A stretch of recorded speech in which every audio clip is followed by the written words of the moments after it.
যারা বিশেষ করে ইমোর এই ওল্ড ভার্সন ইউজ করতেছেন তাদের জন্য রিসেন্টলি কিন্তু ইমো কোম্পানি দুটি ফিচার অ্যাড করছে, একটা হলো পাসওয়ার্ড প্রোটেকশন আর একটা হলো ডিভাইস ম্যানেজমেন্ট। তো এই ভিডিওতে আমি দেখাবো কিভাবে আপনি আপনার ইমো অ্যাকাউন্টকে পাসওয়ার্ড দিয়ে প্রোটেকশন করে রাখবেন, অর্থাৎ আপনার ইমো অ্যাকাউন্টের ভিতরে কিভাবে আপনি পাসওয়ার্ড সেট আপ করে রাখতে পারবেন।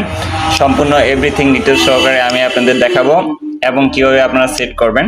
তো ফার্স্ট অফ অল আপনি চলে আসবেন আপনার ইমো অ্যাকাউন্টে। এখানে আসার পরে আপনাকে অবশ্যই আপনার প্রোফাইল আইকনের উপর ক্লিক করতে হবে।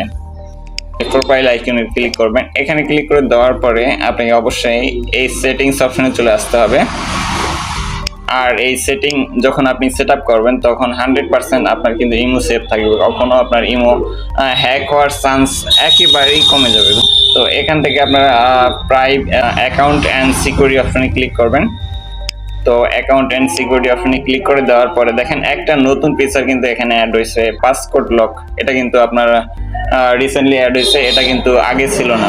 তো এখান থেকে আপনার পাসকোড লকের উপর যখন ক্লিক করবেন তখন এমন একটি ইন্টারফেস এখানে শো করবে, পাসকোড লক। আপনারা জাস্ট এখানে এনেবল এখানে ক্লিক করবেন। তো এখানে ক্লিক করে দেওয়ার পরে আপনাকে অবশ্যই 4 ডিজিটের একটা পাসওয়ার্ড সেট আপ করতে হবে। তো আমি এখানে 4 ডিজিটের একটা পাসওয়ার্ড দিয়ে দিচ্ছি, আপনারা পুনরায় টাইপ করবেন এখানে।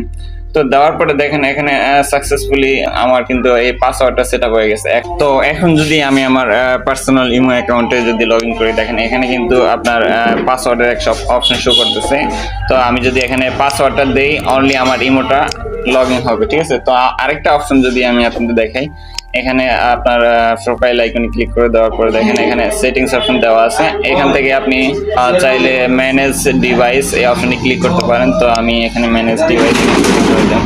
তো এটা আসলে কি ম্যানেজ মাল্টি ডিভাইস, অর্থাৎ আমাদের প্রয়োজন অনুযায়ী বিভিন্ন সময় বিভিন্ন ধরনের ডিভাইস আমাদের ইমো অ্যাকাউন্টে কানেক্ট করতে হয়।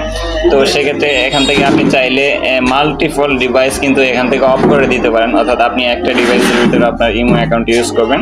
সো সেক্ষেত্রে আপনারা এই মাল্টি ডিভাইস অপশনটা অফ করবেন, ঠিক আছে। তো আমি এখান থেকে মাল্টি ডিভাইস অপশনটা অফ করে দিচ্ছি।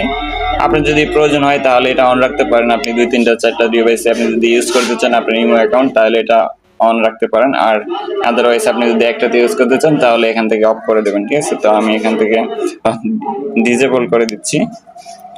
তো ডিসেবল করে দেওয়ার পরে আমার কিন্তু এই ফোন নাম্বার একটা ভেরিফিকেশন কোড যাবে, ওই কোডটা কিন্তু এখানে সাবমিট করতে হবে, ঠিক আছে। আপনারা এই কোডটা এখানে সাবমিট করে দিলেই কিন্তু এই কাজটি আশা করি হয়ে যাবে। তো এই ছিল আজকের টিউটোরিয়াল। যারা এখন চ্যানেলটি সাবস্ক্রাইব করেন নাই প্লিজ সাবস্ক্রাইব করে আমাদের সাথে থাকবেন। আর আমাদের চ্যানেলে এই রিলেটেড বিভিন্ন ধরনের টপিকের উপর প্রতিদিন ভিডিও আপলোড করা হচ্ছে। আমাদের চাইলে ফেসবুক পেজে ফলো করে রাখতে পারেন। তো সবাই ভালো থাকবেন, আল্লাহ হাফেজ।